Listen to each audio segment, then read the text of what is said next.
when I finally hit like 5K, it was 2 years later, like, woohoo, like, but I made it.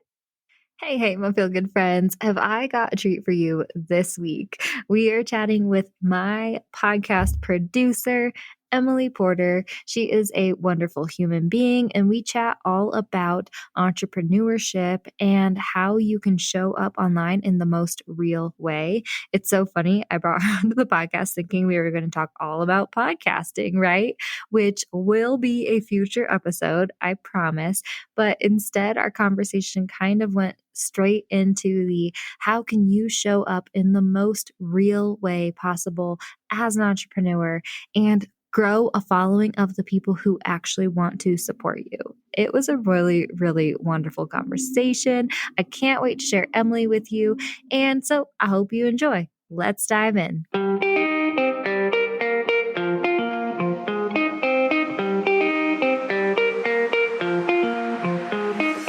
Hey, friend, and welcome to the Feel Good Social Podcast. I'm your host, Kinsey, and I'm here to help you market your business in a genuine way that works without wasting your precious time. On this show, we chat about social media strategy and mindset tips with a focus on, you guessed it, feeling good. So sit back, relax, and enjoy some genuine conversation for the good of your biz. Are you ready to easily create social media content that feels on brand and looks beautiful without breaking the bank or wasting your precious time? Our new Brand Vibe bundles are here, my friend.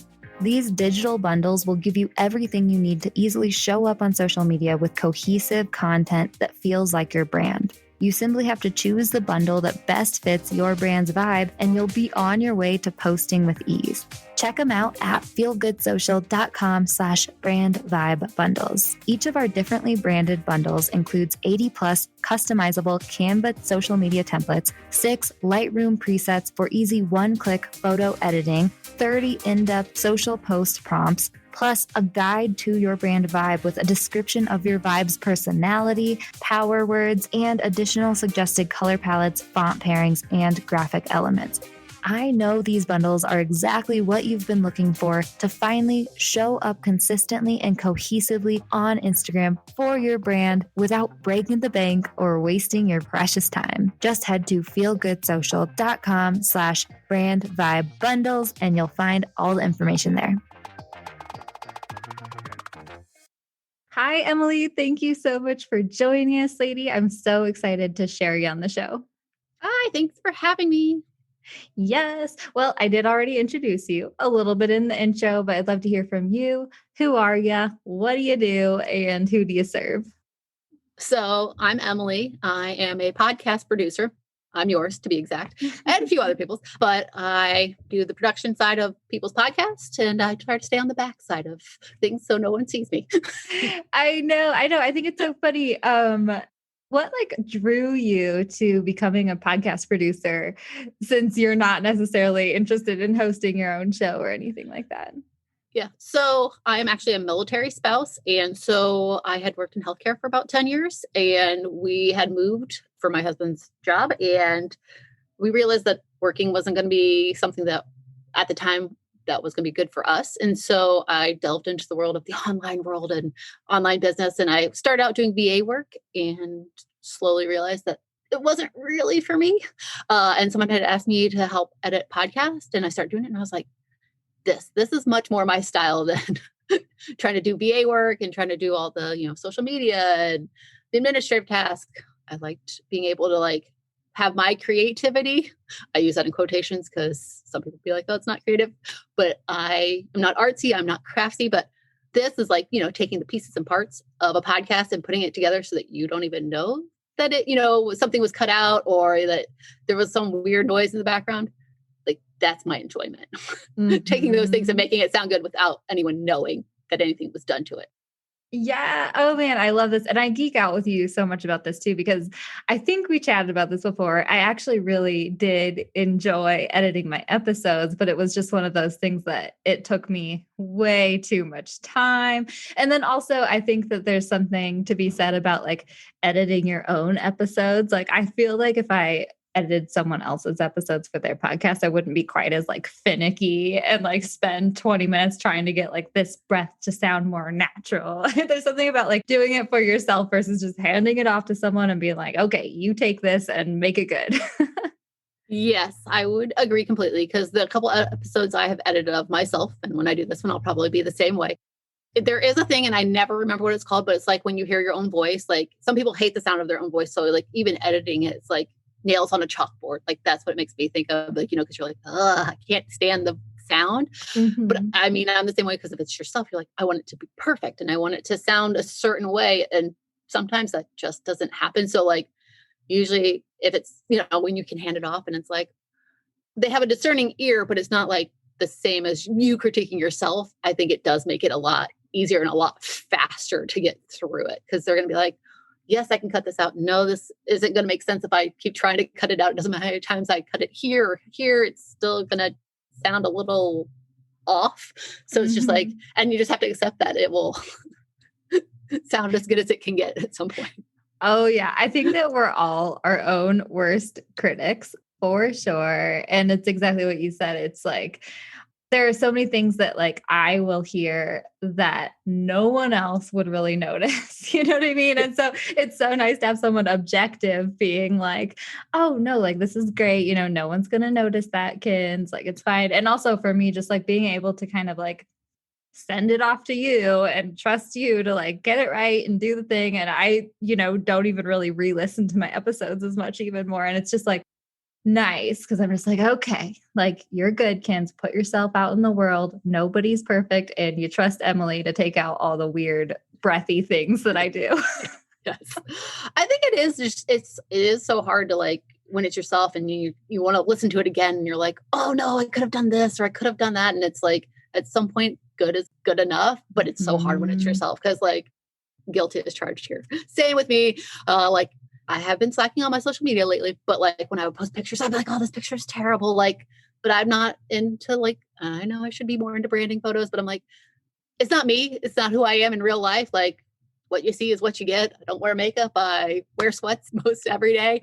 And it's like, well, that's what I want to show, because that's who I am. But then it's like, they see the pictures and I'm like, oh no, nobody wants to see that picture of you, and your sweats and your hair up in a bun, and who cares, but I also know that that's also what makes people relate, relate to you is, oh, she looks just like me, or she's carrying around her 2 kids. Like she knows. Oh, she gets it. Oh man, I love that we're just like diving straight into the conversation here. And I love that it's already like relating back to social media for sure. Like I totally agree. I mean, I've had this conversation with so many people. We all want to show up on Instagram as like the shiniest parts of our lives. And people are very, very like concerned about showing up with like beautiful photos, beautiful imagery, brand photography, all those things.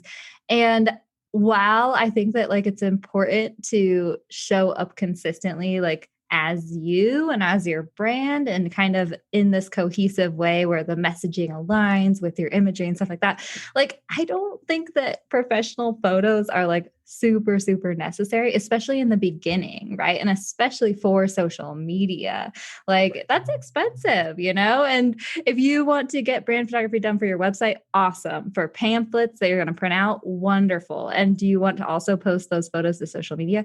Sure. That's wonderful. That's great. But like, I don't want you spending the money that you spend on brand photography for every single one of your social media posts, Yes. And I've seen some people where it's like, oh, they get branding like every quarter. And I'm like, I just want to know, honestly, like, how are you paying for that? Because some of those brand photography, that's expensive. Just saying. Like, and I feel like I do relate more to the people who are, just not that I don't like some of the brand ones, because obviously they draw you in, but it's like, what makes you relate to me? Like, is it you showing occasionally that like your house is messy, like my closet right now, or, that like, if you're a mom, like you have a spit up on your shoulder, because that's real life. And that's what's going to make me be like, ooh, she's my person. Like she gets what I'm going through right now. Yes, lady. Yeah, I totally agree. I feel like, just showing up as like the real you, whoever that is, whatever it looks like, is one of the best ways you can attract like the right people, right? And it's exactly what you said too. It's like,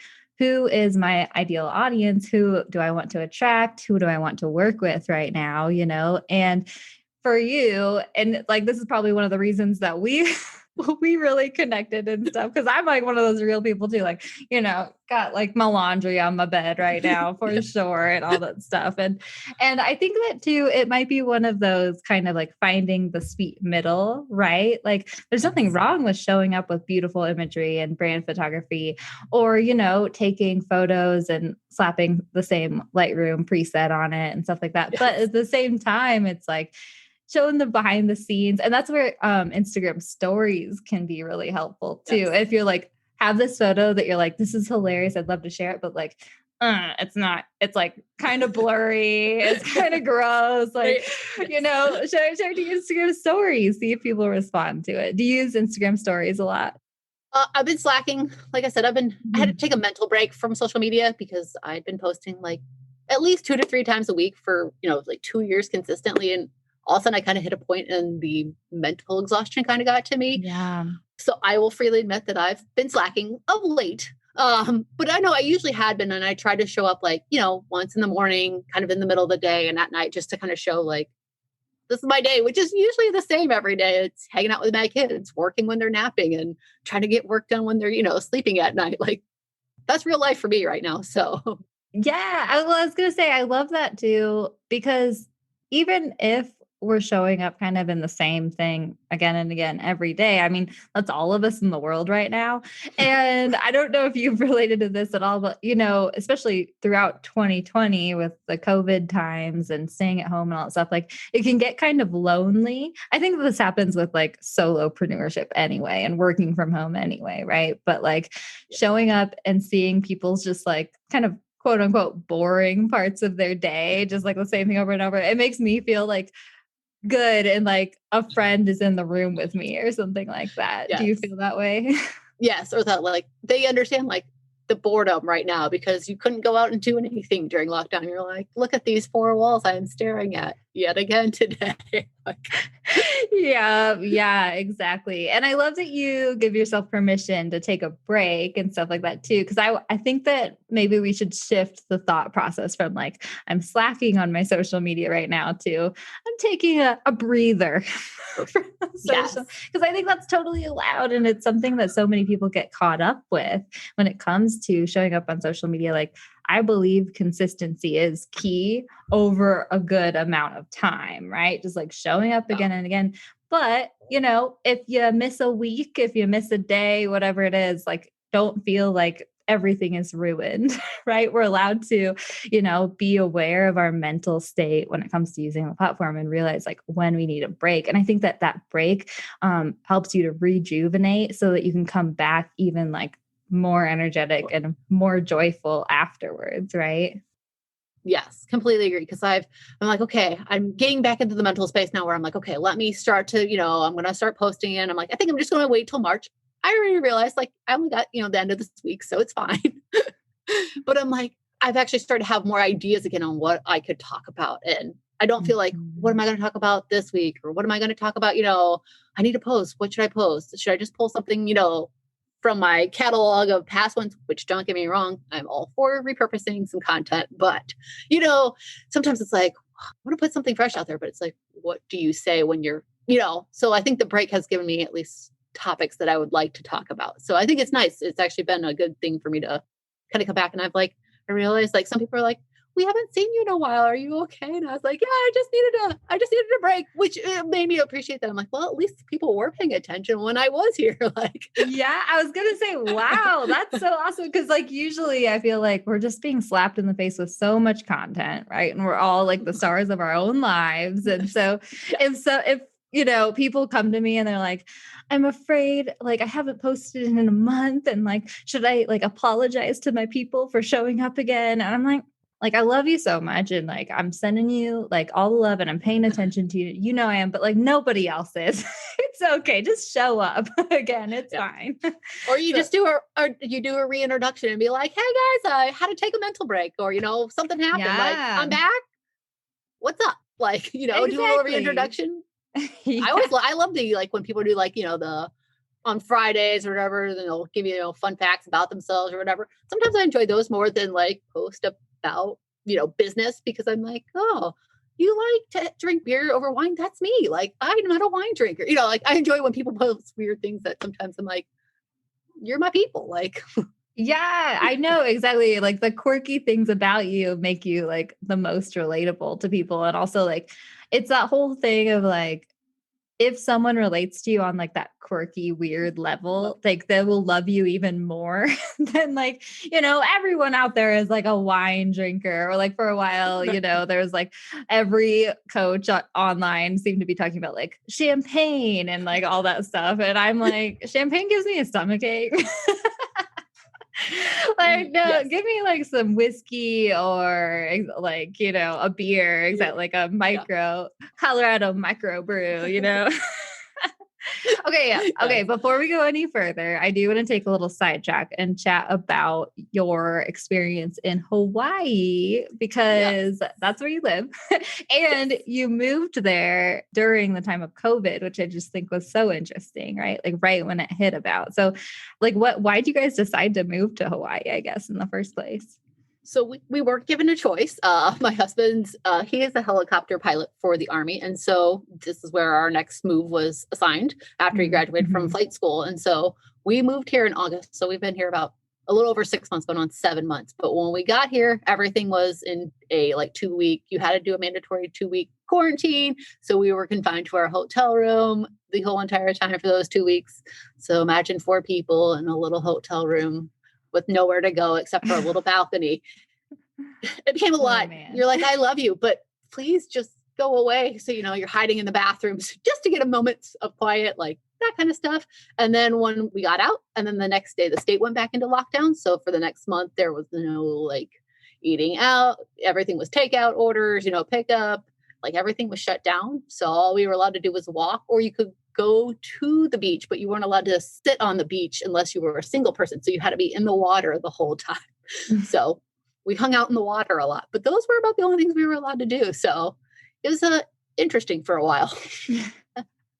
Yeah. Is it getting a little bit better over there, or like more open? You're being able to explore a little more, or? Yes, I believe coming up here, we're actually going there in tiers here. I don't know how it works in every other state. I don't even remember all of ours, but we'll be in tier 3, which is like groups of 10 might be allowed. Because right now it's only dining or anything like that. It's like 5 people max. And so people are very excited if it's going to become 10 people. So slowly but surely they're reopening. And then if you actually fly here to visit, as long as you have your COVID test, within like 72 hours of when your last leg of your flight is here, you are allowed to skip quarantining and you can actually enjoy your vacation. So, yeah. Oh man, what a crazy time that we live in.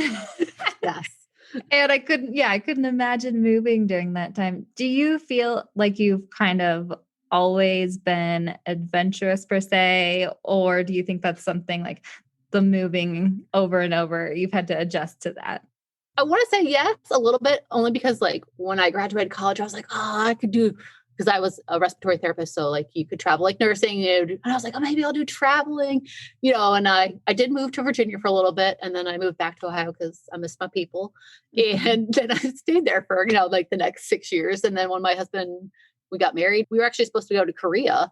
And then that got postponed. And so instead we went to Georgia, and we've been moving ever since. So it's kind of been forced upon us, but I can't complain about it. It's been interesting to see different parts of the US and how people live versus, if you only know one real area. It's like, oh, that's interesting. Like, we don't do that up where I'm from. Like, yeah. Oh man. And I'm so glad that you like found this online business that you can do. And it isn't like uprooting your life every time you guys are moving and stuff. Like that's what's so wonderful about this online space.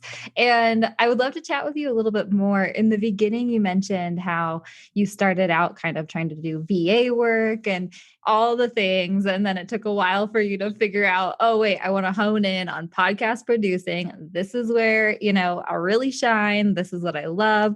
Tell us a little bit more about like that journey and how you really, I guess, figured out that podcasting was like where it's at. Cause I feel like that's what so many people struggle with. Like I started out trying to do all the things too, Yeah. and then slowly but surely we start figuring out, oh no, this is what I need to focus on.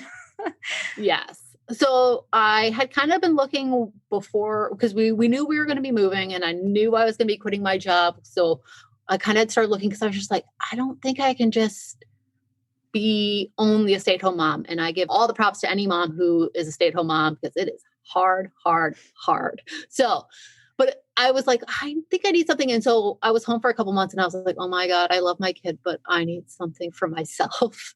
Sounds so bad sometimes, but I was like, I need to use my adult brain. I need to, not just live in the world of like, well, Coco Melon didn't exist, but Coco Melon and, all these little kid shows. And I was like, I need something else. And so I'd started looking and I had found a course and I took it, but like, it was a VA course. And I was like, oh, this is great. But then it was like, find your niche. And I'm like, I don't know what my niche is. I'm like, I only know medicine. So that helps me zero in the world of online or, in my mind. And it was like, join Facebook groups. I'm like, what Facebook groups? Like, I use Facebook to post pictures of my kid and, talk to family and friends. And that's the world of Facebook I knew at the time. And I was like, what Facebook groups? And I'd found a client through it because she did she would post, people that she knew that.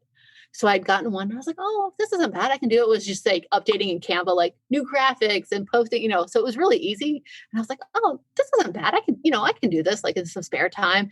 And then I was like, but I still didn't know how to find more clients. And I was like, one's not going to get me very far. And so I found an actual like one-on-one coach and she had a matchmaking service too. Cause I was like, well, this way I'll actually maybe know more and gain, some more knowledge. And if she has a matchmaking service, like it might help, find more clients and at least will spur my confidence in myself to know like, okay, girl, you got this. Like you can keep doing this. And so I started working with her and I, matched with some people and I was like, I don't have a niche. And she's like, this is my opinion. And I'd have to agree with it now. She's like, when you're first starting out, you just want clients to get the work. And then you start to realize, oh, this is what I like. Ooh, this isn't what I like, And so I did a lot of social media, like posting into Facebook groups for them and commenting, being them on there. And I was like, I really hate being, like I have to be on at like 8 a.m, like to try to fit into these time frames of like when to post and, like, because the one she posted like 3 times a day into these Facebook groups. And it was like, well, I got to be on morning, noon, and, night. And I was like, I don't want to work on a Friday night, like, and so I started realizing, and I did some administrative work. And then when someone asked me to do the podcast editing, I was like, oh, well, I've always really loved podcasts since I'd kind of started, delving into it on my maternity leave. But I was like, I guess I never realized there was the back end of it. You listen to it and you think it's there, like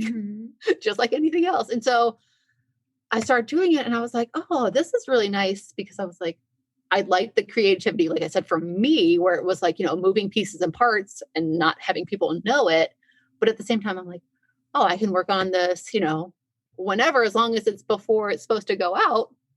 It gave me a little bit more flexibility into what time I could work, that kind of thing on my schedule. And so I was like, I feel like this is much more my speed because I had a client and that client was great, but she wanted me to do a lot of like writing social media for her. And I really struggle. And I still struggle to be someone's voice because it's maybe not, like I try, but I am not you. And I realized that, but like I would do all this work for her and then she would never use them. And I was like, then why am I here? Like, if you're making me write these and you're like, oh, and you mean, great, you're paying me. But like, at the same time, I'm like, you don't use any of what I'm saying, which is mostly repurposing old stuff she had and kind of, rearranging and moving stuff. I'm like, I don't know what to tell you. Like, and so I realized that like, I was like, well, social media is not my speed in that regard, like to be, like a social media manager and writing the captions and stuff.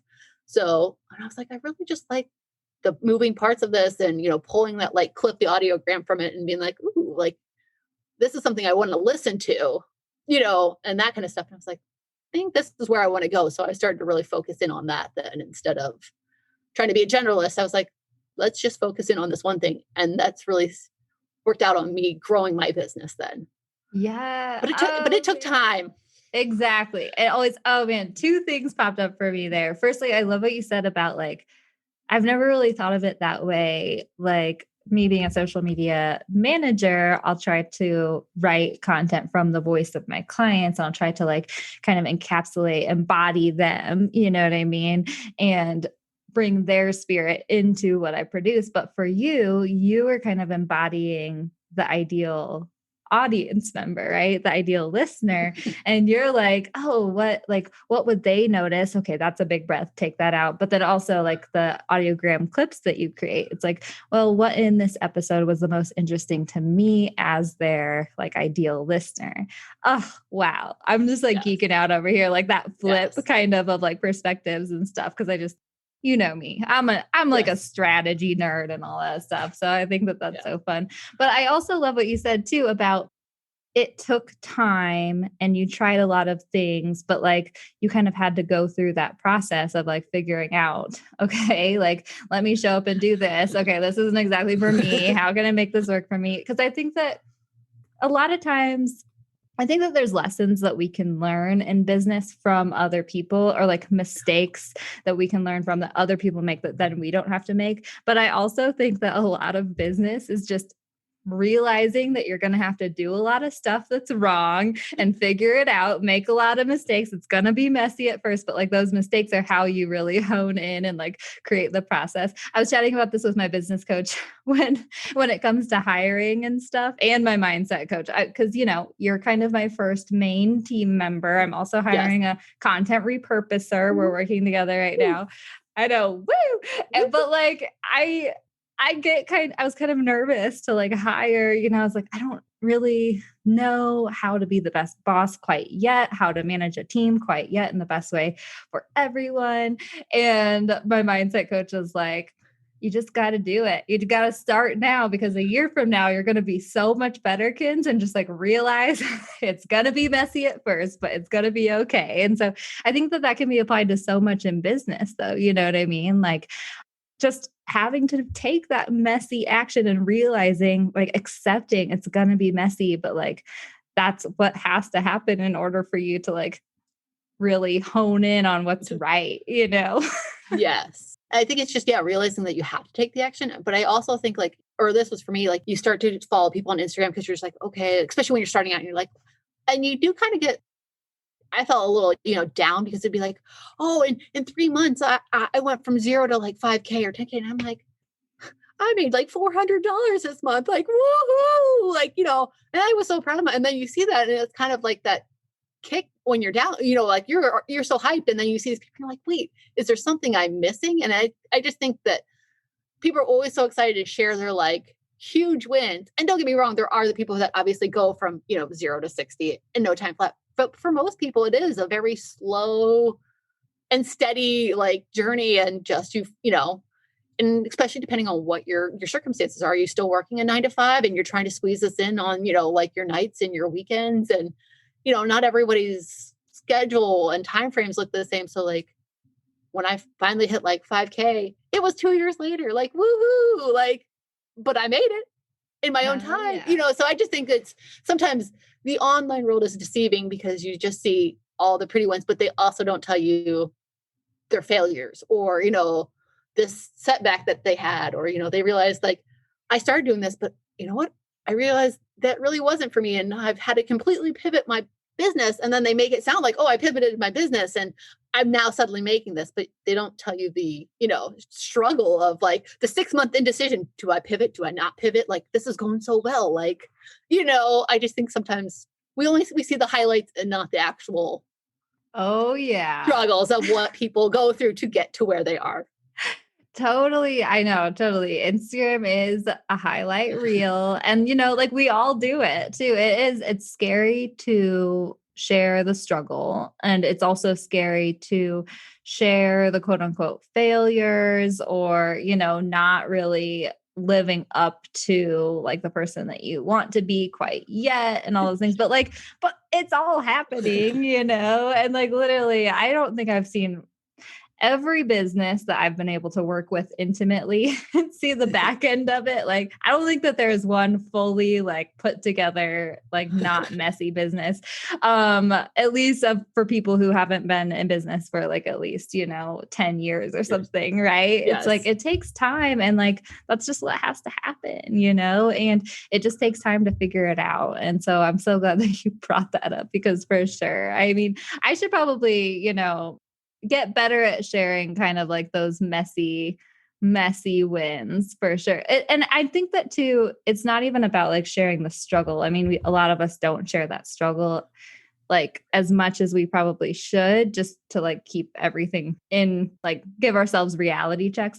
But also it's sharing like the wins that are big wins for you, but like not like the giant wins that everyone else is sharing on social media, right? Like I just launched my brand vibe bundles, and my launch sale for 50% off is actually ending today, at the day of the recording. And I've sold 16, and I'm like, I think that that's like a wonderful number, firstly. And secondly, like, it's not even as much about like how many sales I made. It's about what I learned in the process. Right. And like the feedback I've been getting is wonderful. I had a woman buy 2, and I was like, oh, that confirms like this belief in me that I was hoping that people would want to buy more than one, just to have fun with them. And also just like, I've been having so much fun selling these, like it's creating more confidence in myself and more joy and all that stuff. And so to me, it wasn't even about like, this launch of my bundles wasn't even about like the number of sales I was making. It was more about like establishing this as one of my offers now, and like finding out how is this going to work, and all of that information that you can't really pinpoint into 16 sales. Like all of that other feedback I've been getting is so, so valuable for me. And so even if like 16 sales isn't quite what I wanted to make for this like launch, it wasn't like the set goal, I still feel like this launch was such a win, just because like of how much I've learned and how joyful I feel and all that stuff. You know what I mean? Oh, absolutely. It's just the confidence that you start to build in yourself, because you're like, look what I just did. Who cares if anyone bought it? Like I was able to do it. So at the worst, you're like, I didn't get the number I wanted, or maybe it was 0, but you're like, you learn something from it. You can do it. So you take some feedback and then you just improve upon it. And the next time it's going to be higher, or you realize like, okay, this wasn't quite it, but if I do tweak this one thing, it's a whole different ballgame. But 16, I'd be like, I'm awesome. Oh yeah, girl. I was like popping the champagne. I don't even like champagne so much, but I was like, Brett, I'm going to get some champagne tonight. He's like, yes. Like, I did it, so whatever. I don't care. I'll drink my champagne and have my tummy ache later. I know. And it was so much. Yeah. And it was just so much fun. And exactly. And like when it comes to like launches, everyone is different. I launched my online course, The Social Map, last year. It was the first year. I launched it 3 times. My first time I only sold 3 spots, but I had a few friends like join me in like trade situations and stuff like that. So that was super fun. The second launch I sold, I forget the exact number, but it was definitely way more spots, which was awesome. And then my third launch, I actually sold less spots, but I was charging like more for the price. So I actually ended up making more money. So it really depends on like what figure you're looking at, right? Right. Like what does success mean to you? And so I think that that's like also always so important to remember, right? Like success might not mean like a shiny sports car. That's not what it means to me. You know what I mean? Yeah. I've had a lot of those mental, like, okay. And when I was working with my coach, it was a lot of like, I'd be like, and I'm like, and I know their life is different. Like, I know they don't, like people that maybe are in the same realm, or like I was in a mastermind, and, you're hearing other people's wins and you're happy for them. But at the same time, you're like, man, like I'm nowhere near this, and she's like, but you have to look at your life versus theirs. Like, are they even the same? And I'm like, no. And I know that, but it still doesn't, so a lot of mine has been a mental, like, what does success equal for me? And what does the time look like for me? So like, if I'm only working like, 10, 15 hours a week, but I can make like $3,000, well, that's more than I was making, working in a different job. So like, is that still successful? I think so. Like, so I think it's just turning your mindset into like, is this actually successful? Do I need like 10K months to be happy? I don't think so. Cause I also realize I hate when people don't tell us like, how much of that 10K are you losing to, your taxes, your cost, your health, all those things. Like, and don't get me wrong, like I'm still cheering you on, but I just feel like sometimes people give you shiny numbers and they don't give you an actual breakdown of like, hey, what are you taking home at the end of the day? Are you losing a 60, like you're 10K and you have a 60% like loss every month? Well, if I can make 5K and still take home 4K at the end, I think we're in the same win-win situation. So I think it's all about this perspective and the mindset you have towards, what you're doing, like, and what you think is successful to you. Yes. I love that you brought that. I love that our conversation is just like, I was going to talk about podcasting, but this is wonderful. No, I know. Exactly. It's like, and it's no judgment on like the people who show up like that or anything like that. Oh, it's no. more like, your own internal mindset shift and just like, I think once again, like kind of grounding yourself, coming back to what really matters to me. Cause exactly I think it's the same for you. And it is for me too. Like I value like my time and energy way more than my money. I actually don't have like a lot of, I have like the opposite of most mindset money issues that people have, I'm like willing to just, shell it out. And, I've had to kind of reel myself in there a few times, but like, exactly. It's like, I really value like I also value like my creative energy too. Right. Like, which I think is why I was so excited about this new brand vibe bundle project. Like to me, creating these brand vibe bundles doesn't feel like work. It's like fun, right. Cause it's like, cause I do have that creative side, and so that like was super, super valuable for me, as well as the fact that this is like a digital product that like I can like create it and then put it out there. And I don't have to worry about like, oh, am I taking on another client? Like, do I have the energy, time, capacity for this, And so exactly. It's like, what is important to you? Come back to that and then realize like, what does success mean to me? Right. Oh, yeah. I'm geeking out so hard right now. Totally with you. Yeah. Cause there are things where it's like, I'm like, well, I could keep growing. I'm like, but do I want an agency? Is that something that do I want to be the boss over all the people? So it's like, well, if I don't go that way, what's, my other alternatives? And, it's always, just trying to figure out what's the next step and what success means. And, or do you just need a break or, scale back? I just think people like sometimes don't talk about even like scaling back it's okay to scale back. Like, yeah. Man, some more of that was out there. Yeah, for sure. Actually, do you listen to Strategy Hour podcast? It's with Boss. I think I get all of the names with Boss in it confused. And I think it's in Boss Project Boss Project. I think is the ladies' names, Emily and Abigail, and they have the Strategy Hour podcast. And I've been geeking out on them a little bit because oh my gosh, I think you're going to love this. They talk about their business as like, they don't want like the sexy, flexy man business, like the shiny, soup oiled up man business. They want like the dad bod business, like comfortable. And I love that. And they say, they've had to make decisions to not grow their business. And I love that you bring that up too. It's something exactly that people don't really talk about. Like everyone is shouting about like, see this growth, like growth, exponential growth. But like, sometimes that's not the business you want. And sometimes you make decisions like on purpose to not grow to that part, like to that, I don't know, scale, Yeah. It's just one of those things where it's like, man, like where I wish people would put all their real numbers and not just say like, I made a 10K month. Was it 10K cash or was it 10K sales? Like what, and then what's your real number after that 10K sales month?